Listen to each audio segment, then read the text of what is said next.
Hi guys, ఈరోజు మనం వంకాయ కూర వండిద్దాం. మొదటిగా పప్పులను వేయించుకొని, టమాటాలని, పచ్చిమిర్చిని కడిగి కట్ చేసుకొని, కొత్తిమీర తీసుకొని, వంకాయలని కడిగి కట్ చేసి వాటర్లో వేద్దాం, లేదంటే నల్లగా అవుతుంది. తర్వాత మనం ముందుగా వేయించుకున్న పప్పుల్ని, వెల్లుల్లిని, ఎండు కొబ్బరిని కట్ చేసి ఒక మిక్సీ జార్లో వేసేద్దాం.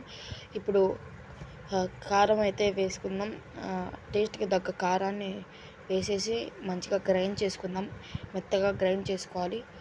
అంతే, మనకు వంకాయకి కావాల్సిన పొడి రెడీ అవుతుంది. అన్ని ఇంగ్రీడియంట్స్ రెడీగా ఉన్నాయి కాబట్టి ఇప్పుడు ఒక స్టవ్ వెలిగించి ఒక ప్యాన్లో ఆయిల్ వేసుకుందాం.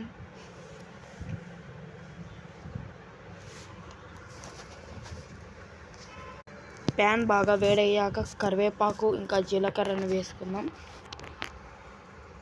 తర్వాత పచ్చిమిర్చిని కడిగి కట్ చేసుకున్న పచ్చిమిర్చిని వేస్తాం. లైట్గా అలా కలుపుకుందాం. ఇప్పుడు కడిగి కట్ చేసుకున్న టమోటాలను కూడా అందులో వేసేద్దాం. బాగా కలుపుకుందాం.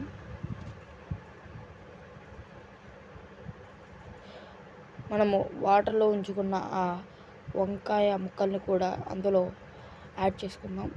ఇప్పుడు టేస్ట్కి తగ్గ సాల్ట్ని వేసుకుందాం. కొద్దిగా పసుపుని వేసుకుందాం. ఇప్పుడు బాగా అన్నిటినీ కలుపుకుందాం. వంకాయలకు బాగా పసుపు ఇంకా ఉప్పు కలిసేలా కలుపుకొని కాసేపు మూత పెట్టేసి ఆ పసుపు అనేది అన్నిట్లోకి అయ్యేలా ఉడకనిద్దాం, మెత్తగా అయ్యేంత వరకు. ముందుగా మనం చేసుకున్న ఆ పొడిని కూడా కలిపేసి బాగా కలుపుకుందాం.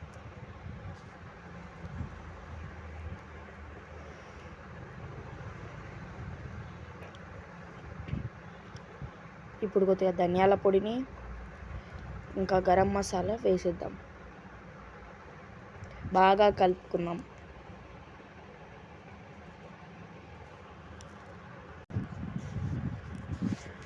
ఇలా కలుపుకున్నాక పులుసు కోసం కొన్ని వాటర్ యాడ్ చేద్దాం.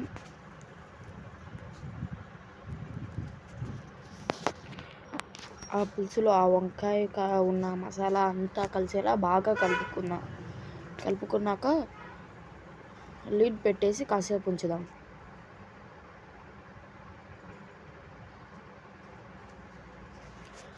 అలా ఒక 5 minutes ఉంచాక బాగా పులుసు బుడగలుగా ఉడుకుతూ కనిపిస్తుంది. అప్పుడు మనకు టేస్ట్కి తగ్గట్టుగా కొద్దిగా గార్నిష్ చేసుకుందాం. కొత్తిమీరని కలుపుకున్నామంటే మన వంకాయ కర్రీ రెడీ. ఇప్పుడు దాన్ని మీరు కూడా ఇంట్లో ట్రై చేయండి. చపాతీ